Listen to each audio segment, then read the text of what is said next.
Segundo aos Coríntios, capítulo 2, nós vamos ler no lugar dos Salmos, poucos versículos, depois o pastor vai estar aqui.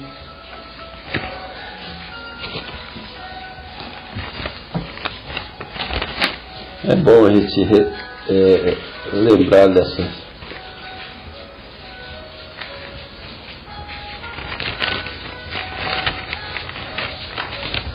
Deus, Ele é maravilhoso e a sua bondade dura para todos sempre. Verso 14 ao 17, de 2 aos Coríntios, capítulo 2. E graças a Deus que sempre nos faz triunfar em Cristo e por meio de nós se manifesta em todo lugar o cheiro do seu conhecimento. Somos o bom cheiro de Cristo, nos que se salvam e nos que se perdem. Para esse certamente cheiro de morte para a morte, mas para aquele cheiro de vida para a vida. E para estas coisas quem é idôneo? Porque nós não somos como muitos falsificadores da palavra de Deus.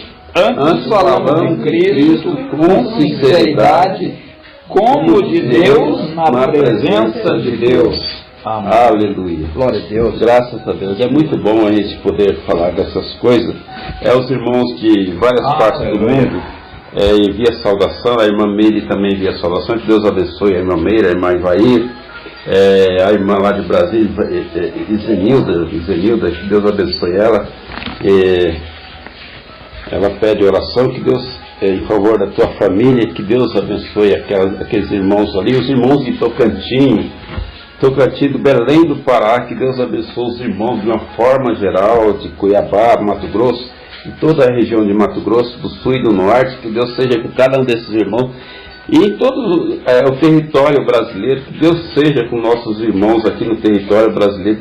Os irmãos da Indonésia também pedem oração, os irmãos de lá que estão sofrendo atentados sempre da África, que pedem oração em favor deles, né? Da Bélgica, da Itália, de uma forma geral, se for para citar todos os irmãos aqui, passaria a noite citando aqui, muitos irmãos em várias partes do mundo, né? Todos eles estão confiados naquilo que nós temos anunciado no Evangelho de nosso Senhor Jesus Cristo, que foi prometido a Abraão, a restauração de todas as coisas. Que Deus nos dê graça para poder aprofundar mais e mais nas profundezas de Deus. Amém. Que Deus nos ajude nessa hora tão gloriosa, nesses dias que estão por vir. Como eu falei, haverá muitos clamores nesse tempo, haverá muitas revelações, haverá muitas profecias em relação ao tempo final, para mover um daqui e outro dali, mas que Deus nos dê graça para cada um seguir avante, né? Amém. E aonde se manifesta o cheiro do conhecimento celestial. Que Deus nos dê graça nesta hora. Pastor Jair.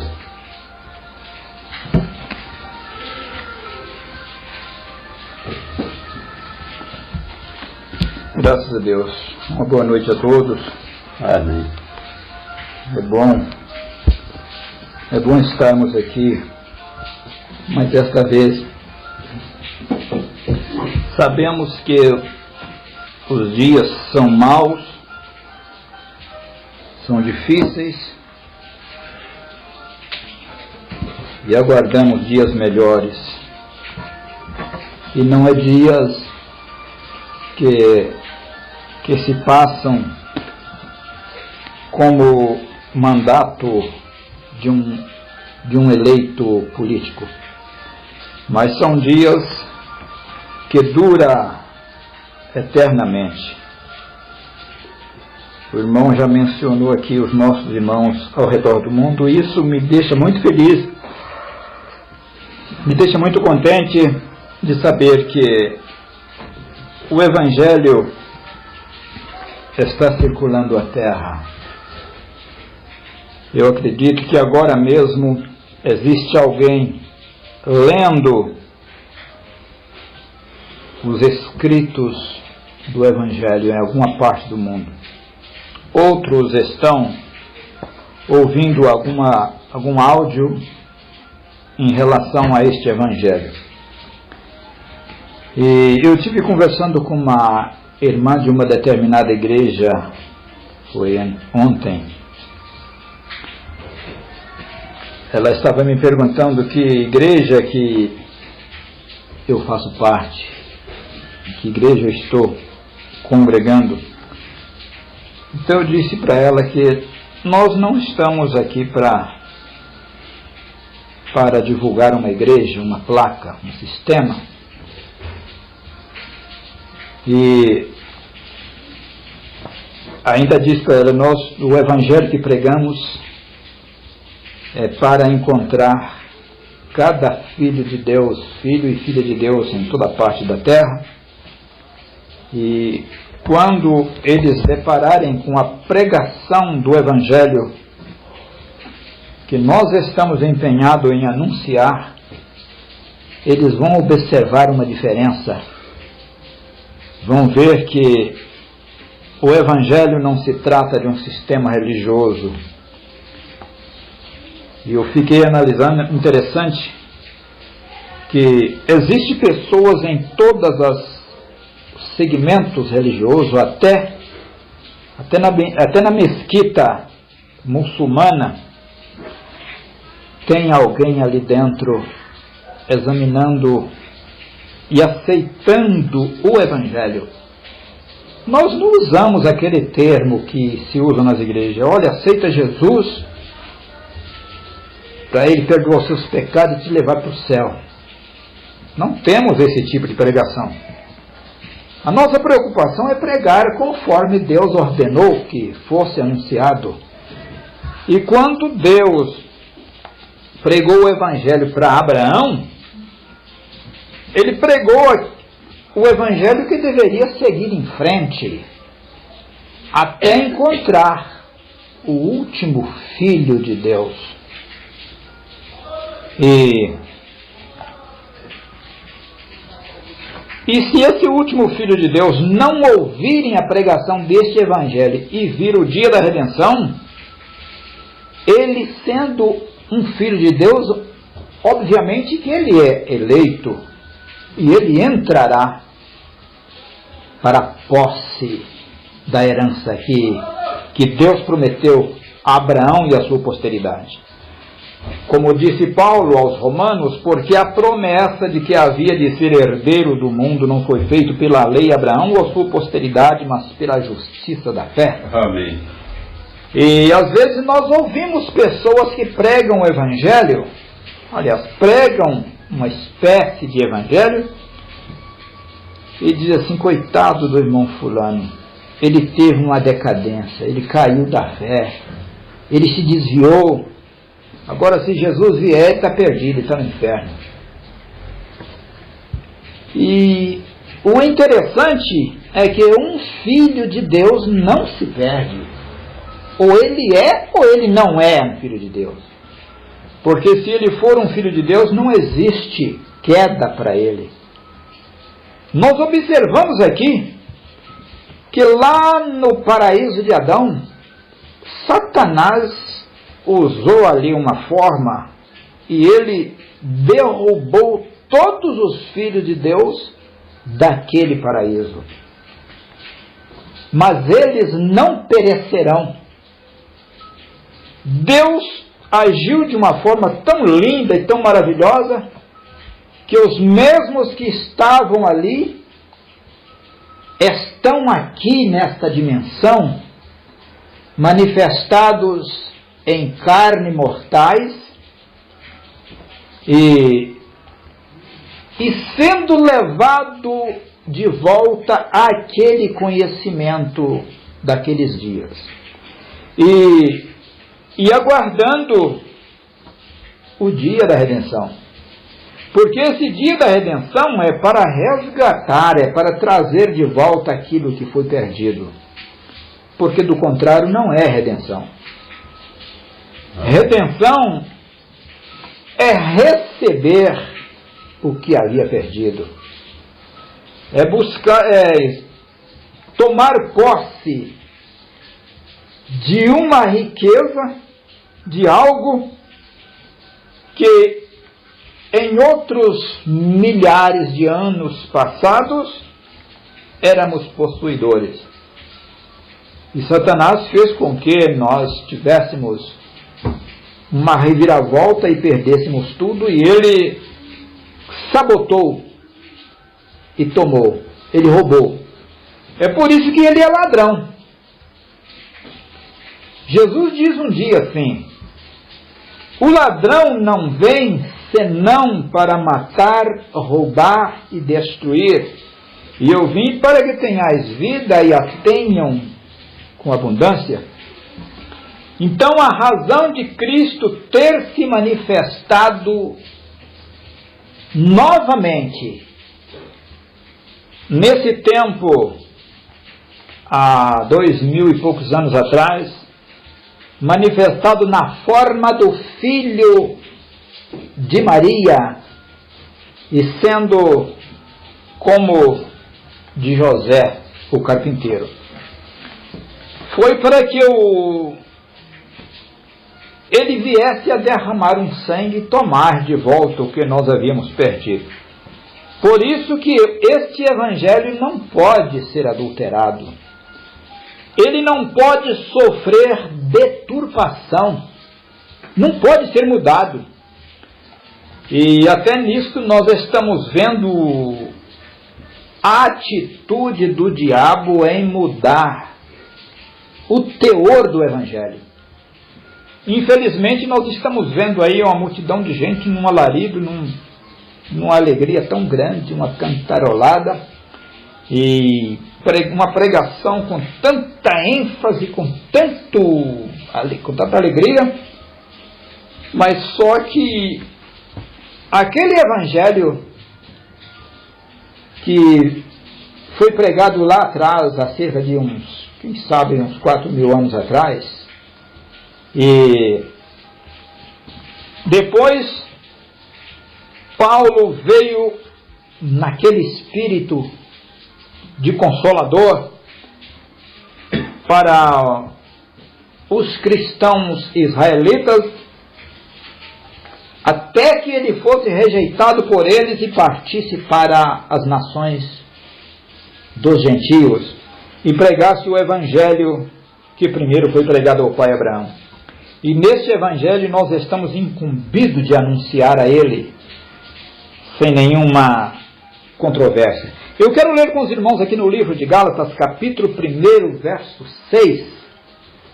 Eu não quero tomar muito tempo, até que para ficar muito tempo em pé eu estou tendo algumas dificuldades.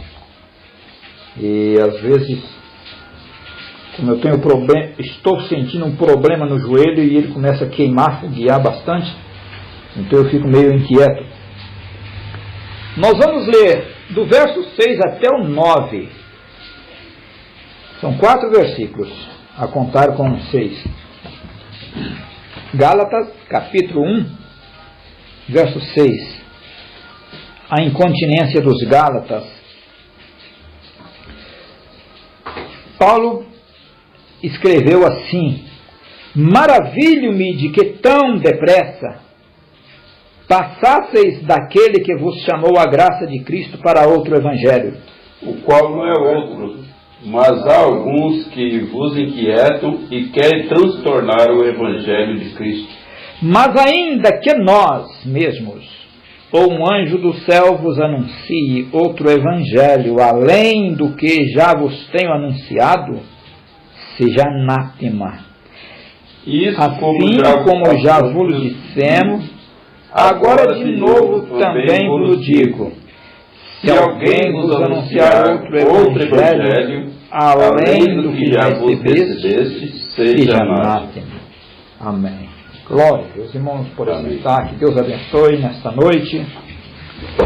Maravilhoso isso que Paulo escreveu para os Gálatas. E Paulo estava dizendo assim: eu estou admirado de que tão depressa vocês passassem daquele evangelho que vos chamou a graça de Cristo para outro. Eles já estavam passando para outro evangelho. Por quê? Porque mudando a forma, mudando a maneira de explicar o que significa o Evangelho e o que nos está prometido através do Evangelho. E ele diz, olha, eu maravilho, quer dizer, eu fico admirado, perplexo a vosso respeito, porque tão depressa passaste daquele Evangelho para outro. Infelizmente é isto que tem acontecido. É isto que vem acontecendo desde os dias de Paulo. Nós olhamos para as 7 eras dos gentios. O Senhor Jesus enviou aqueles 7 espíritos que estavam diante do trono. Na visão de João, ele viu os 7 espíritos como fosse 7 olhos e 7 chifres que estavam no cordeiro. Aquela simbologia era os 7 espíritos de Jesus Cristo enviado através daqueles 7 homens. Era o espírito de Paulo, de Irineu, Martim, Columba e Lutero, John Wesley e William Branham. Foi enviado 7 eras do tempo dos gentios. E Paulo já diz aqui, o qual não é outro, mas há alguns que vos inquietam e querem transtornar o Evangelho de Cristo. Então nós temos observado o Evangelho sofrendo mudanças. E quando ele teve uma pequena mudança, ele deixou de ser o original. Aquele Evangelho original, parece que ele foi recolhido. Deus recolheu e deixou o povo pregando um evangelho anátema. Um evangelho sem promessa. Um evangelho de promessa invertida. E na medida do tempo passando, foram aplicando enxerto ao invés da verdadeira forma do evangelho. E Paulo diz assim, no versículo 8, ele diz, mas, ainda que nós, ele e aqueles contemporâneos,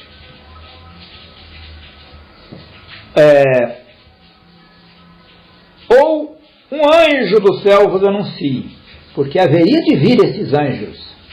Anjo, a palavra anjo significa mensageiro. Anjo é aquele que tem uma mensagem, ele traz uma mensagem. E às vezes, um anjo trazia uma mensagem a um profeta e ordenava que ele pregasse, entregasse aquela mensagem. E esses mensageiros das eras, eles vieram trazendo um evangelho cheio de dons, cheio de enfeites, cheio de milagres, mas sem a promessa que Deus fez a Abraão. Aquela promessa foi ficando esquecida, foi ficando para trás até não ser mais mencionada. E hoje nós estamos vendo, são multidões de igrejas bem ornamentadas, bonitas, e que pregam, que fazem tremer o lugar. Mas sem o Evangelho é anátema. Sem o verdadeiro Evangelho, esse Evangelho que se pregam, ele é anátema. Paulo disse isso. Mas ainda que nós mesmos, ou um anjo do céu, vos anuncie outro Evangelho, além do que vos tenho anunciado, seja anátema. Além, que ultrapasse este. O Evangelho original, ele não pode estar. Aliás, a pregação do Evangelho, o ensinamento do Evangelho, ele não pode estar aquém e nem além. Ele tem que ser aquele Evangelho que foi ordenado, que fosse pregado em todas as nações. Amém. Jesus deixou isso relatado em Mateus 24 e 14. Ele diz assim: e este evangelho do reino será pregado em todo o mundo, em testemunho a todas as gentes. Então virá o fim. Ele disse este evangelho. Mas, no decorrer das eras, aquele evangelho ficou esquecido. Esqueceram. Deixou ele ficar de lado. E Paulo disse que ainda que pregue evangelho além, um evangelho que ultrapasse, um evangelho que tenha tanta maravilha, tanta gostosura em pregar ele, mas se ele ultrapassa, se ele passa diante deste, na sua forma pomposa, na sua maneira atraente, com organização, com formas bonitas, com enfeites e arranjos, e ele deixa de ser aquele, baseado naquela promessa que Deus fez ao nosso pai Abraão, este evangelho é anátema, ele é amaldiçoado, ele é um evangelho reprovado, não se pode pregar, e um filho de Deus não prega um evangelho reprovado. Assim como já vos dissemos, agora de novo também vos digo: se alguém vos anunciar outro evangelho, além do que já recebeste, seja anátema. Se alguém pregar outro evangelho, Paulo estava falando aqui para os crentes gálatas, aqueles a quem ele estava admirado porque eles estavam já passando para outro evangelho. E Paulo diz assim: assim como já vos dissemos, agora de novo também vos digo, se alguém vos anunciar outro evangelho, além do que já recebeste. Os gálatas haviam recebido aquele evangelho que Deus pregou a Abraão, aquele evangelho das bem-aventuranças que Jesus pregou durante 3 anos e meio para o seu povo judeu. O mesmo evangelho, Paulo recebeu ele e seguiu em frente pregando. E ele chegou a dizer que aquele evangelho que ele estava pregando, ele no seu tempo ele havia sido crido no mundo todo, no mundo do seu tempo. Mas os mensageiros vieram depois disso e cada um deles se enveredaram nos seus milagres. Eu vi a história de um dos pregadores que formou até parece que é um tipo de como é que fala? De uma escola, uma organização. Ali ele fazia plantios, organizou uma equipe de pessoas para fazer implantação. Então observe bem com a coisa que ali o evangelho já estava denominado, já havia perdido aquela essência. Isso faz muitos anos, muitos séculos. E Paulo advertiu. Paulo, quando falou isso, Paulo era um homem que tinha visão de Deus. Ele entrava nas dimensões e caminhou e chegou a vir ao nosso tempo. E Paulo sabia que aqueles anjos ainda desceriam do céu e trariam um evangelho anátema. Por isso ele advertiu o povo para que quando viesse eles pudessem conferir se o evangelho que estavam pregando estava de acordo com aquele que ele recebeu e anunciou. Aquele evangelho foi esquecido. Agora nós estamos pregando para o mundo, sem nenhuma sombra de dúvida, em um grupo pequeno, bastante resumido, porque nós não estamos aqui preocupando em ter uma grande organização. Não queremos saber se temos orquestra sinfônica, se nós temos tocadores, se nós temos aqui os tais de pregador de fogo, como se falam.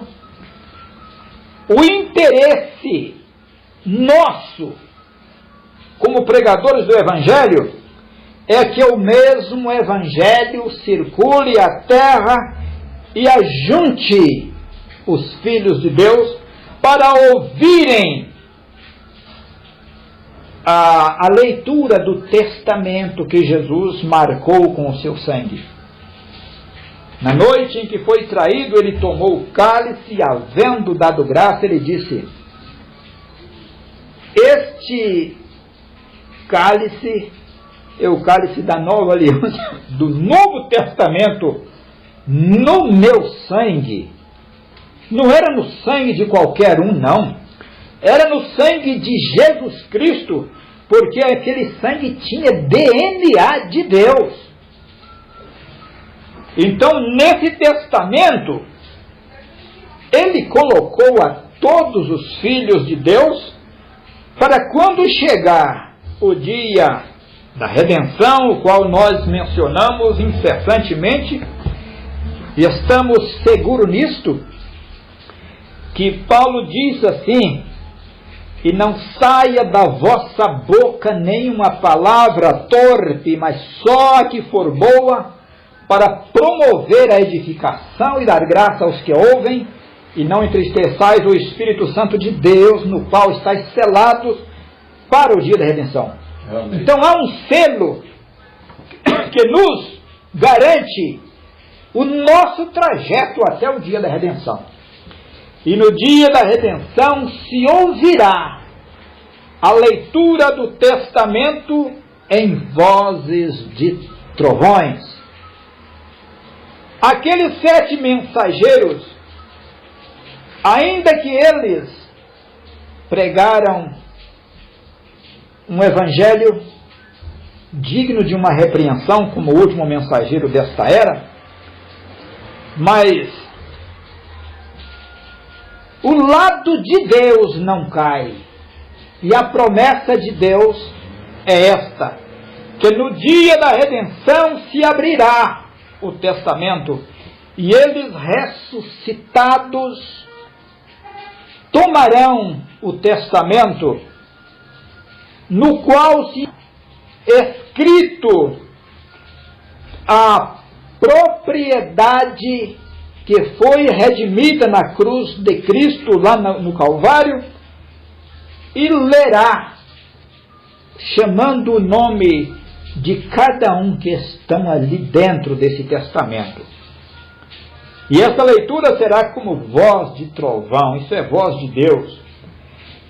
E às vezes, quando nós mencionamos o livro de Apocalipse, no capítulo 10, verso 7, há grande forma diferente que as pessoas entendem isto.